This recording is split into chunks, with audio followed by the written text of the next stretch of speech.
More than 1 in 4 adults over 65 reports a fall each year, according to national health data. But here's the thing, most balance problems don't show up as dramatic spills. They sneak in quietly, through those moments you brush off, hesitating at a curb, grabbing the wall when the room feels just slightly off, or slowing your steps because something feels unsteady. And it's not always about weak legs. Hidden issues like blurry vision at night, medication side effects, or even fear that subtly changes the way you walk can play just as big a role. The good news, most of these problems aren't inevitable. They're the result of a handful of overlooked mistakes that you can actually correct. Here are 6 of the biggest culprits, and how to fix each one, using evidence-based guidance and simple tests you can try at home. Let's start with the very foundation of your balance. The forgotten foundation, feet and ankles. When people picture the source of balance struggles, most think about stiff hips or achy knees. But the truth is, many of the everyday slips and stumbles begin much lower down, right where your body connects with the ground, your feet and ankles. This base carries every step forward. Imagine building a house on shifting sand or cracked concrete. You could have the strongest walls and roof in the world, but if the foundation wobbles, everything above it is at risk. Balance is no different. Without stable, responsive ankles and strong feet beneath you, every move carries uncertainty. Research shows lower body weakness is one of the leading risk factors for falls, underscoring how critical the feet and ankles are. Yet many people overlook this connection, blaming aging knees or a stiff back, when the real problem originates lower down. What begins with tiny hesitations, like rocking while reaching for a cupboard or stumbling when stepping off a curb, often goes unnoticed until the first serious fall. But these quiet warning signs are the early signal that the foundation needs reinforcement. You can see how much your base is contributing with 2 quick at-home tests. Try this now, barefoot, on a stable floor, and with a chair or countertop nearby for safety. First, rise up onto your tiptoes and see if you can hold for 10 seconds. Do you feel strong, or do your ankles tremble right away? Next, test your single leg balance. Lift 1 foot lightly from the floor and aim for up to 30 seconds. Notice whether you can stay steady, or if you wobble so much you'd spill a cup of coffee. These simple checks reveal whether your ankles are responsive and ready, or if they're struggling in ways you may not have realized. Margaret, a retired teacher in her 70s, learned this the hard way. She had stopped gardening and avoided walking on grass, convinced her balance wasn't trustworthy anymore. At gatherings, she remained seated, nervous about losing her footing when grandchildren pulled her to play. But when she began doing short, steady ankle routines, heel raises at her countertop and brief balancing drills during everyday moments, her confidence slowly returned. It wasn't overnight, but with repetition she noticed she could crouch to tie her shoes without fear. That moment, small as it seemed, changed what she believed was possible for her body again. The encouraging part is that improvements come from consistent practice, not exhausting workouts. A simple micro-routine can reset the strength and responsiveness of your lower base. For example, 2 sets of 15 heel raises while holding onto the back of a chair, balancing on one leg during toothbrushing for 3 rounds of about 20 seconds each, and gentle ankle circles 2 sets of 10 per side. According to guidance from organizations like the CDC and NCOA, these kinds of strengthening and balance exercises reduce fall risk when practiced regularly. With just a few weeks of consistent effort, many notice that what once felt unstable becomes smoother and more natural. When the feet and ankles grow steadier, the benefits ripple upward through the rest of the body. The knees and hips stop bracing so rigidly, movements loosen, and even posture improves without conscious effort. Conversely, if that base remains weak, compensation stiffens the rest of the chain, feeding more tension and instability. Restoring strength at the foundation reverses this cycle, allowing the body to move more comfortably as a whole. Supportive shoes and inserts often help in certain situations, but relying only on them can reduce the need for the small stabilizing muscles in the feet to actually work. Allowing safe periods of barefoot time at home encourages the nervous system to switch on those stabilizers again. It's much like practicing with a walking stick until you're stronger. and then gradually relying less on it as your own strength returns. The more you engage your natural support systems, the more reliable and automatic they become. Perhaps most importantly, your soles provide crucial sensory input to the brain, telling it where you are in space. When the ankles stiffen or lose range, this feedback fades, leaving you less aware of how your body is shifting on different surfaces. Training the ankles and feet sharpens this signal again. Instead of reacting late, after a stumble, you sense changes sooner, letting you adjust before instability takes hold. Together, stronger muscles and sharper signals create the kind of stability that feels natural instead of forced. None of this needs long training sessions or athletic ability. It only asks for steady, short moments folded into the day. Heel raises while waiting for the kettle, single leg stands while brushing teeth, ankle circles before sitting down with the newspaper. Practice like this doesn't promise instant transformation, but over time it builds noticeable steadiness. Small, consistent steps create the kind of progress that feels reassuring because it lasts. Once the feet and ankles strengthen, every step up the chain aligns better and movements feel safer. That lingering hesitation when walking over uneven ground fades into confidence, grounded in real stability. And while muscle and joint strength form the base, there's another part of balance that gets far less attention, yet may matter just as much. It's not about how you move, but how you see. The hidden vision trap. Balance isn't guided by muscles alone. Just as your feet and ankles provide the foundation, your eyes constantly supply the brain with the information needed to stay upright. This is what we call the hidden vision trap, because when sight starts to fade, even slightly, it quietly undermines stability in ways that are easy to overlook. Large studies show self-reported vision impairment increases the odds of falling by roughly 20–40%. Both near and distance vision decline can predict future falls, which means overlooking regular eye care can have real physical consequences. Consider how this plays out in daily life. You may bump a shoulder against a doorway you've passed through thousands of times.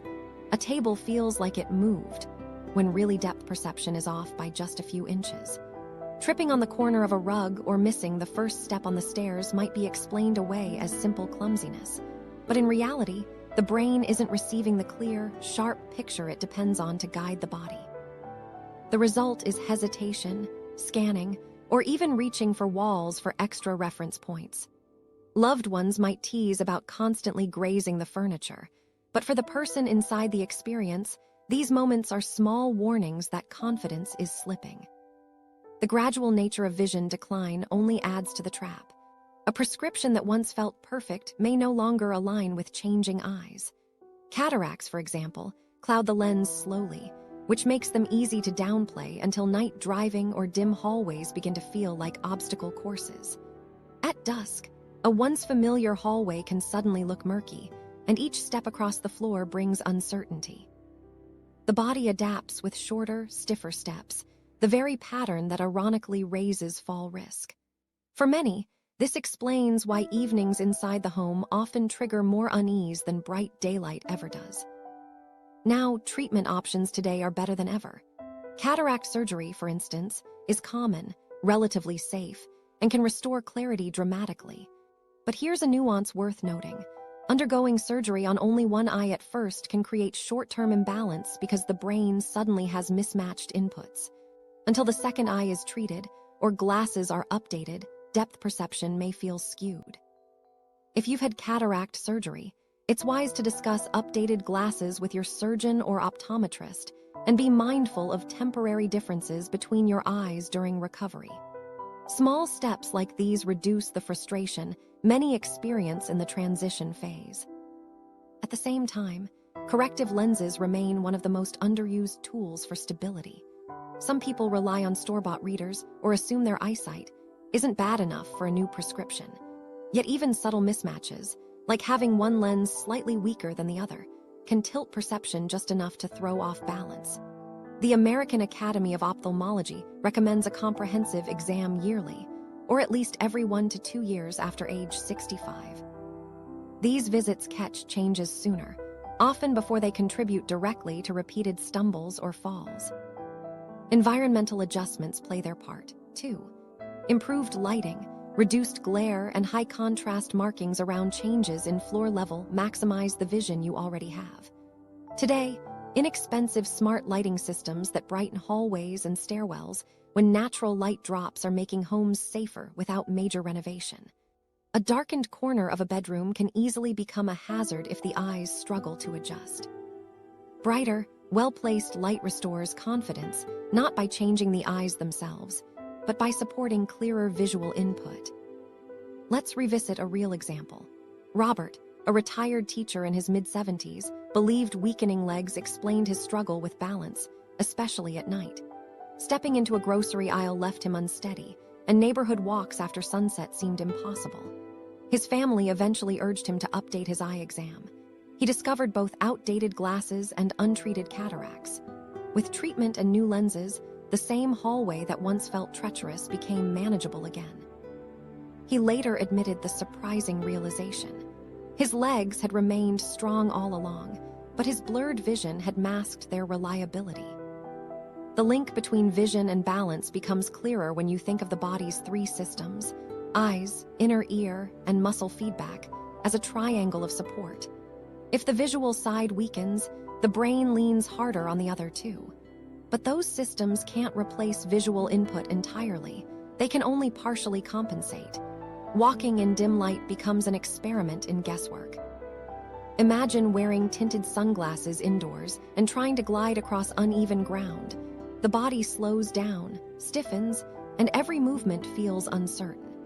Repeated often, this cautious pattern chips away at confidence. Dry eye irritation, glare sensitivity, or unrecognized differences between eyes also contribute to this problem in subtle ways.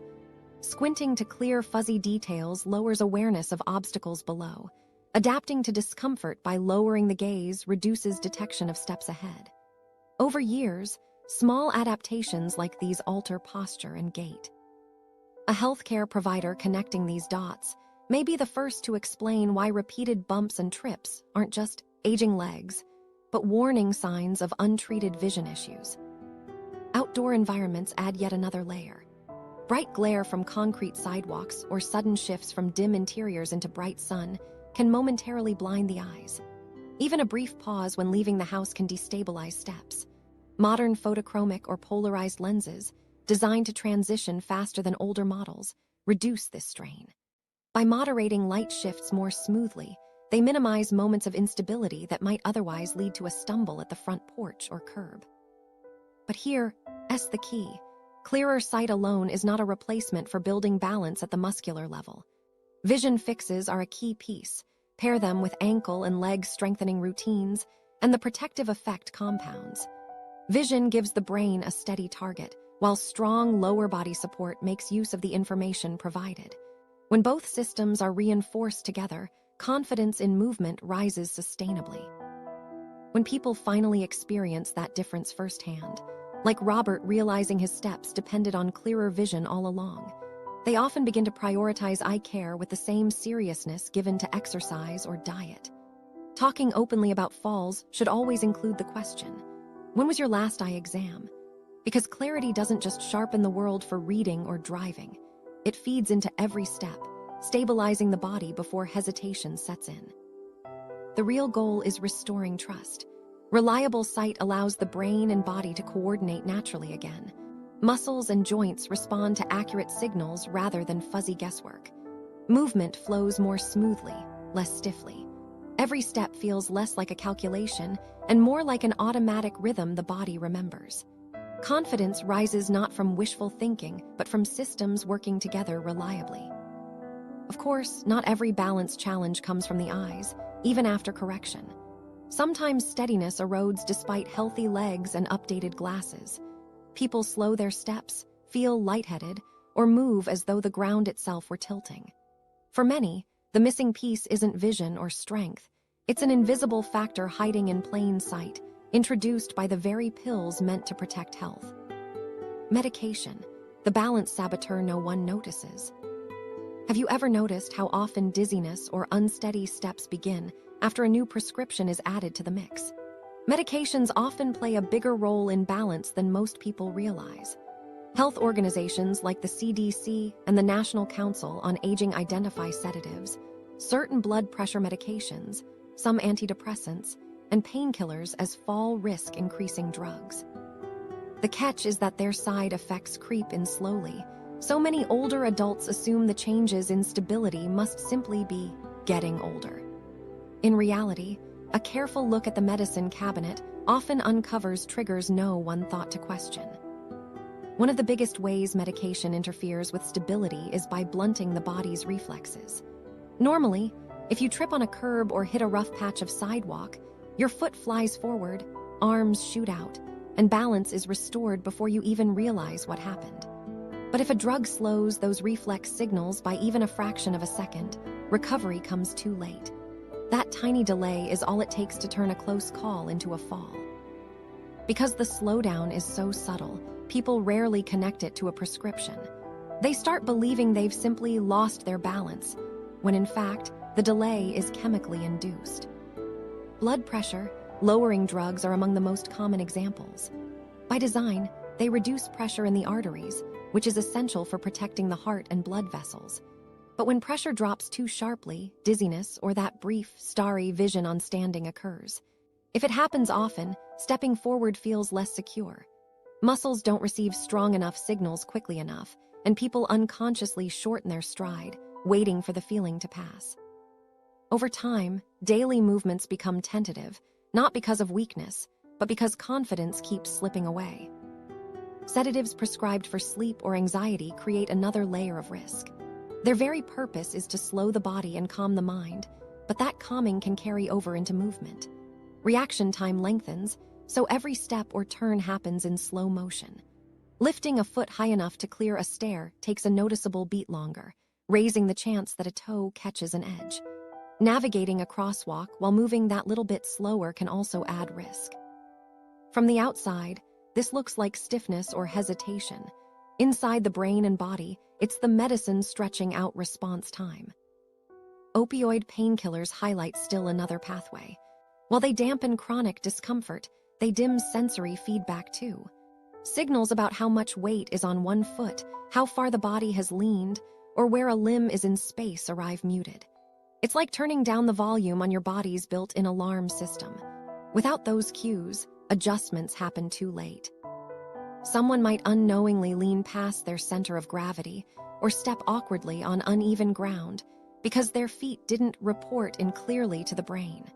What looks like a clumsy trip may instead be the body working with muffled inputs. The risk climbs higher when medications are stacked. Most older adults take multiple drugs daily, and the combinations themselves can amplify side effects. A mild sedative alone may not cause much loss of balance, but pair it with a blood pressure drug, and a once manageable effect turns disruptive. Add in a diuretic that lowers hydration and a medication that blunts reflexes, and the load on stability becomes obvious. Because prescriptions often come from different specialists, overlapping effects aren't always spotted quickly. That's where professional review makes such a difference. Take Ellen, for instance. In her 70s, she grew so cautious she limited walking to inside her house, clinging to hallways as she moved. She assumed that her rapid decline in steadiness was just part of aging. At her daughter's urging, she scheduled a pharmacist-led medication review. They discovered 2 separate prescriptions both carried dizziness as a side effect. With her doctor, they adjusted doses and timing. Within weeks, the spinning sensation eased and her confidence in walking returned. Her story shows how quickly the picture can change when medicines are reviewed and fine-tuned. Stories like Ellen's happen more often than many think. That's why organizations such as the CDC include medication review in their fall prevention initiative known as SDEADI. The idea is simple. Bring every pill, prescriptions, over-the-counter tablets, even vitamins and supplements, into a single appointment, often called a brown bag review. A pharmacist or doctor examines them together, identifying duplicates, interactions, or drugs that may raise fall risk. This doesn't mean abandoning treatments. It means refining them so they keep supporting health instead of undermining it quietly. The most important rule here is not to make changes on your own. Stopping a medication abruptly or altering doses without guidance can be dangerous. Instead, The safer steps include discussing timing with a provider, shifting a pill to a different part of the day when dizziness matters less, or exploring alternative drugs with fewer balance-related side effects. These small shifts can transform stability while keeping conditions under control. Scheduling reviews right after starting a new prescription or after experiencing a fall helps catch issues early before they cascade.